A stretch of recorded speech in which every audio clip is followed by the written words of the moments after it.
అహోబిలం భక్తులకు పవిత్ర పుణ్యక్షేత్రం. కానీ ఇప్పుడు అదే అహోబిలం రాజకీయాల కేంద్రంగా మారింది. తలనీలాల టెండర్ల వివాదం, అక్రమాల ఆరోపణలు, అధికార ప్రతిపక్ష నేతల మధ్య సవాళ్లు ప్రతి సవాళ్లు. ఇలా నంద్యాల జిల్లా రాజకీయాలు ఒక్కసారిగా హీట్ ఎక్కాయని చెప్పుకోవాలి. అహోబిలం ఆలయం పేరుతో మొదలైన ఈ వివాదం ఇప్పుడు టీడీపీ ఎమ్మెల్యే భూమా అఖిలప్రియకు, వైసీపీ మాజీ ఎమ్మెల్యే గంగుల విజేంద్రరెడ్డికి మధ్య మాటల యుద్ధంగా మారింది. అహోబిలం దేవస్థానంలో భక్తులు సమర్పించిన తలనీలాల టెండర్లలో భారీ అవకతవకలు జరిగాయని టీడీపీ నేతలు ఆరోపిస్తున్నారు. కోట్ల రూపాయల విలువైన తలనీలాలను అక్రమంగా పక్కదారి పట్టిస్తున్నారని, దీనిపై పూర్తిస్థాయి విచారణ జరపాలని డిమాండ్ చేస్తున్నారు. మరోవైపు ఈ ఆరోపణలను వైసీపీ మాజీ ఎమ్మెల్యే గంగుల విజేంద్రరెడ్డి తీవ్రంగానే ఖండిస్తున్నారు. ఇవన్నీ రాజకీయ దుష్ప్రచారమేనని, ఎలాంటి ఆధారాలు లేకుండా ఆరోపణలు చేస్తున్నారని మండిపడుతున్నారు. దీంతో అహోబిలం వంటి ఆధ్యాత్మిక క్షేత్రాన్ని రాజకీయాలకు వేదికగా మార్చడం సరైంది కాదని కొందరు భక్తులు అభిప్రాయపడుతూ ఉండగా, మరోవైపు ఆరోపణలు నిజమైతే పూర్తి స్థాయిలో విచారణ జరగాల్సిందేనని మరికొందరు అంటున్నారు. ఈ ఆరోపణలపై అధికారిక విచారణ ఎటువైపు మలుపు తిరుగుతుందో అన్నది ఇప్పుడు ఆసక్తికరంగా మారింది. ఇక దీనికి సంబంధించిన మరింత సమాచారాన్ని మా రాయలసీమ రీజనల్ బ్యూరో శ్రీనివాస్ అందిస్తారు. నంద్యాల జిల్లాలో రాజకీయాలు నూతన ఒరవడికి శ్రీకారం చుడుతున్నాయి. మొన్నటిదాకా సవాలు ప్రతి సవాళ్ళ మధ్య నడిచిన ఆళ్లగడ్డ పాలిటిక్స్ కూడా ప్రస్తుతం అదే ఒరవడితో అహోబిలం దేవస్థానం కేంద్రీకృతమైందని చెప్పవచ్చు.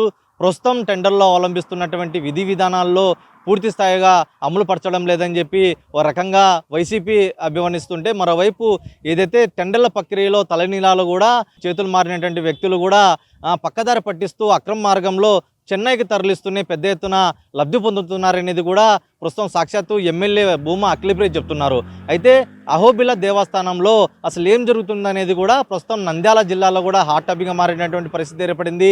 ఇప్పటికే భూమా వర్సెస్ గంగుల కుటుంబాల మధ్య కూడా ఈ అహోబిల దేవస్థానం టెండర్ల విషయాన్ని కూడా తారాస్థాయికి తీసుకెళ్లేందుకు కూడా ఆ దిశగా కూడా సోషల్ మీడియా వేదికగా అవుతుందా అనేది కూడా తీవ్ర చర్చలకు తావిస్తుంది. ఎందుకంటే అహోబిల దేవస్థానంలో ప్రస్తుతం వస్తున్నటువంటి టెండర్ల విధానము, దానికి అనుసంధానంగా ఉన్నటువంటి ఆదాయాన్ని పక్కదారి పట్టించే విధంగా గతంలో ఎవరైతే చీఫ్ అడ్మినిస్ట్రేషన్ ఆఫీసర్ కంటే ఎవరైతే ఆలయ బాధ్యతలు చేపడుతున్న వ్యక్తి పదవి విరమణ చేసినప్పటికీ కూడా అతను పూర్తి స్థాయిగా కొత్త వ్యక్తికి వచ్చినటువంటి పూర్తి స్థాయిగా కొత్త వ్యక్తికి అప్పజెప్పకపోవడంతో పాటు ఏదైతే పెద్ద ఎత్తున తలనీలాలు ఉన్నాయో వాటన్నిటిని కూడా రికార్డులలో చూపించకుండానే చెన్నైకి తరలించి పెద్ద ఎత్తున సొమ్ము చేసుకుంటున్నారు.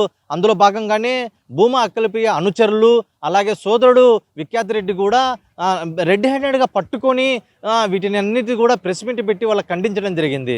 దీనికి కౌంటర్గా గంగుల కుటుంబం నుంచి కూడా విజేంద్ర కూడా పెద్ద ఎత్తున ఆయన తీవ్రంగా ఖండించడం జరిగింది. గత వైసీపీలో ఆయన ఎమ్మెల్యేగా పనిచేశారు, ప్రస్తుతం భూమా అఖిలప్రియ పనిచేస్తున్నారు. అయితే ఇరు కుటుంబాల మధ్య, ఇరు వ్యక్తుల మధ్య కూడా ఈ అహోబిల దేవస్థానం టెండర్ల విషయం మాత్రం ఏమాత్రం తగ్గడం లేదు, కాక పెట్టిస్తూనే ఉందని చెప్పవచ్చు. మరోమారు ఇరు కుటుంబాల మధ్య రాజకీయంగా రంగు పులుపుకుంటేందుకు కూడా అహోబిల దేవస్థానం వేదికగా అయిందని చెప్పి తెలుస్తుంది. అయితే ఇక్కడ తలనీలాల టెండర్ల విషయంలో ఏదైతే విధి విధానాలు ఉన్నాయో, ప్రభుత్వ విధి విధానాలు అలాగే దేవాదాయ శాఖకు సంబంధించినటువంటి విధి విధానాల్లో తుంగులోకి తొక్కుతూనే గతంలో ఎవరైతే ఇక్కడ ఒక అధికారిగా, ఆలయ అధికారిగా ఇక్కడ పనిచేస్తున్నారో ఆయన పదవి విరమణ చేసినప్పటికీ కూడా ఆయన ఏమాత్రం కూడా పదవి విరమణ చేసిన అనంతరం కూడా అనధికారికంగా కొనసాగుతున్నారు. ఇక్కడ పెద్ద ఎత్తున ఈ తలనీలాలకు సంబంధించినటువంటి పెద్ద ఎత్తున కూడా పెద్ద ఎత్తున వాహనాలలో కూడా చెన్నైకి తరలిస్తూనే లక్షలాది రూపాయలు కూడా వెనకేసుకొస్తున్నారని చెప్పి టీడీపీ ఎమ్మెల్యే భూమా అఖిలప్రియ అనుచరులు చెప్తూ వస్తున్నారు. ఇదే విషయాన్ని కూడా ఆమె సోదరుడు జగత్ విఖ్యాతిరెడ్డి కూడా సాక్షాత్తు ఆయన బహిరంగంగానే పట్టుకోవడం జరిగింది.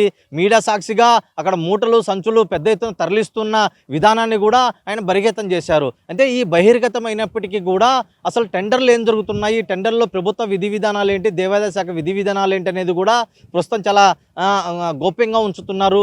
పెద్ద ఎత్తున గత వైసీపీ ఆనవాళ్ళు, గత వైసీపీ అనుయాలు అంటే అనుచరులే పెద్ద ఎత్తున వీటిని పక్కదారి పట్టిస్తూ సొమ్ము చేసుకుంటున్నారనేది కూడా టీడీపీ ఎమ్మెల్యే భూమా అఖిలప్రియ అనుచరులు చెప్తూ వస్తున్నారు. ప్రస్తుతం ఇదే హాట్ టాపిక్గా మారింది. మరోమారు ఆళ్లగడ్డ రాజకీయాలు కూడా అహోబిలం సాక్షిగా నూతన ఒరవడికి శ్రీకారం చుట్టిందని చెప్పవచ్చు.